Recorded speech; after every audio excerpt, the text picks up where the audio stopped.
قدر تحصیل نه د سنځو یونین کونسل نه او د مختلف نور یونین کونسل نه راغلي مشرانو ځوانانو السلام علیکم. زه ټولو کې اول خو تاسو ټولو ته دلته په شیرپو ته په راتګ باندې هرکلی وایم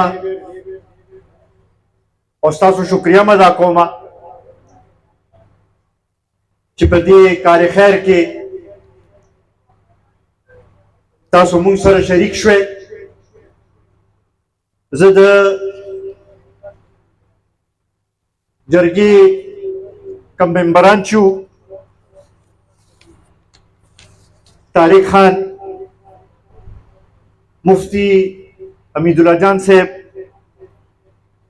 محمد نعیم خان، احمد جان خان، عرفان خان او احمد علي خان ډېر زیات مشکور یم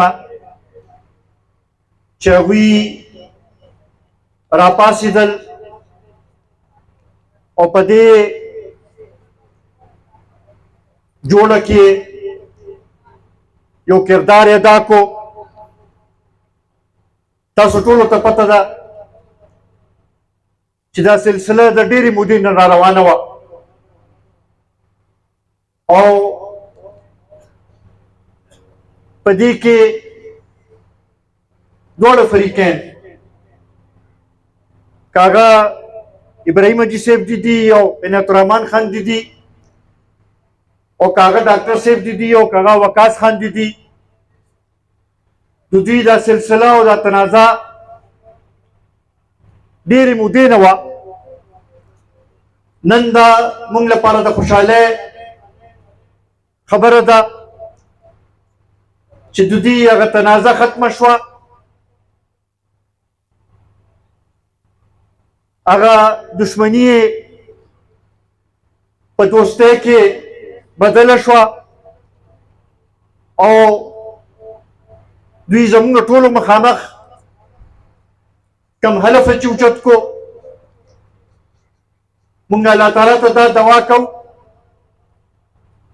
چې الله تعالی دې دوی له دا توفیق ورکړي چې خپل په هغې حلف باندې قایم پاتې شي او ورسره دا هم زه تمه لرم تاسو نه هم او د دې جرګې ممبرانو نه هم چې تاسو ټول به په دې کې کردار ادا کوئ چې نور هم داسې کوم ځای کې تنازع وي، دشمنۍ وي،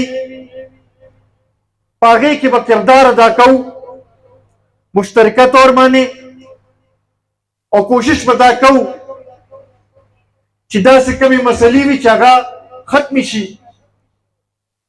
دا زموږ د پښتنو ډېره بدقسمتي ده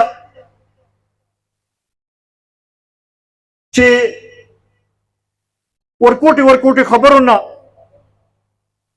زموږ تنازع جوړې شي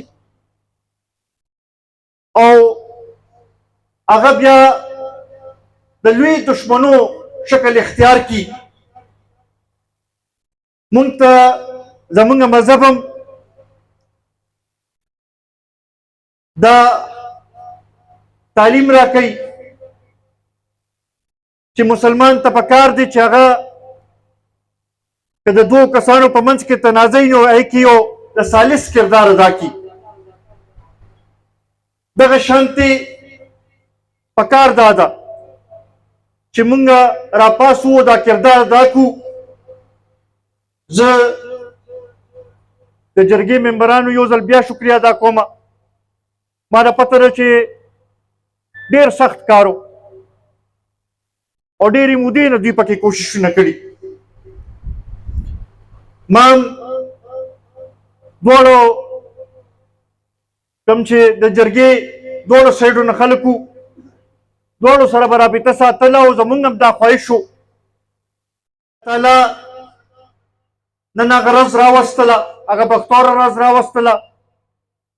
زه په دې باندې د دې دواړو فریقین هم ډېر زیات مشکور یم د جرګې د ممبران هم ډېر زیات مشکور یم چې هغوی دا مشکل آسان کړو او د دې حل یې راویستلو. الله تعالی دې موږ ټول دا توفیق راکړي چې آینده داسې څه مسلې راپېښېږي چې د هغې حل راوباسو.